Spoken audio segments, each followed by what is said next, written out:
ang gantimpala ng liwanag. Bago tayo magsimula, maaari bang pasubscribe ng aking YouTube channel, Miss Syra's Story? Salamat.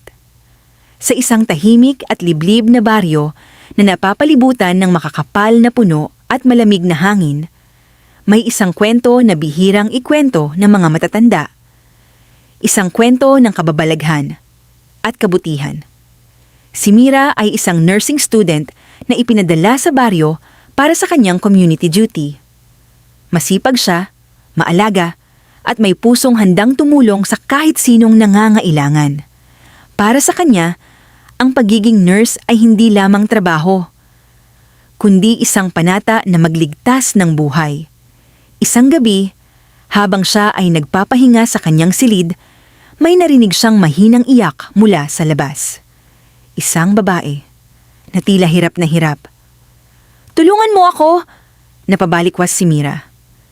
Naalala niya ang babala ng isang matanda sa baryo. "Iha, kung may marinig kang tumatawag sa'yo sa gabi, huwag mo susundan." Ngunit nanaig ang kanyang konsensya. Kinuha niya ang kanyang medical kit at sinundan ang tinig.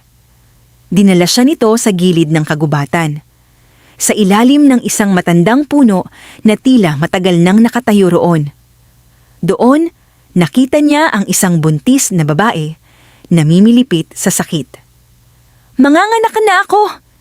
Hindi na nagdalawang isip si Mira. Agad siyang lumuhod at ginawa ang lahat ng kanyang natutunan. Ngunit habang tumatagal, napapansin niya ang mga kakaibang bagay. Ang paligid ay biglang nanahimik. Ang hangin ay tumigil. At sa dilim, may mga matang nagmamasid. Nanginginig man sa takot, nagpatuloy si Mira. "Huminga ka! Kaya mo ito!" Ilang sandali pa, narinig ang unang iyak ng sanggol. Ngunit ang batang kanyang hawak ay kakaiba.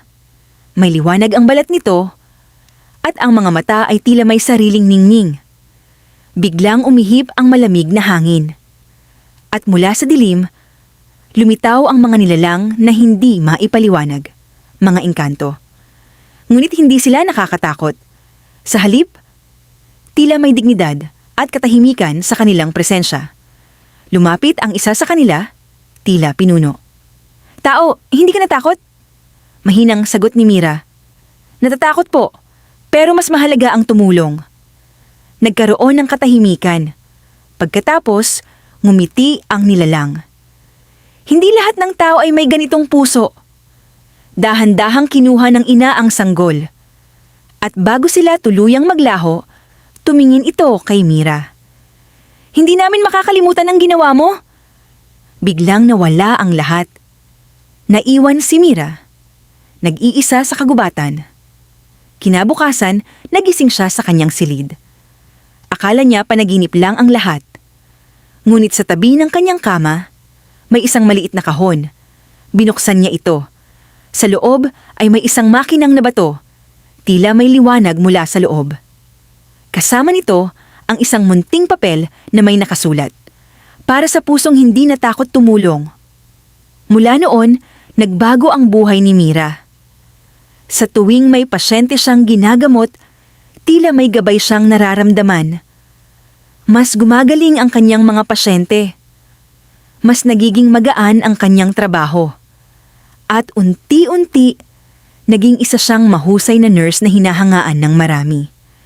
Ngunit ang pinakamahalaga, hindi nagbago ang kanyang puso. Nanatili siyang mapagkumbaba, mabait at handang tumulong, kahit kanino. At tuwing gabi, kapag tahimik ang paligid, ang bato sa kanyang kahon ay bahagyang kumikislap. Parang paalala na ang kabutihan, kahit sa dilim, ay laging ginagantimpalaan. Dahil sa mundong puno ng hiwaga, ang tunay na liwanag ay nagmumula sa puso ng taong handang tumulong.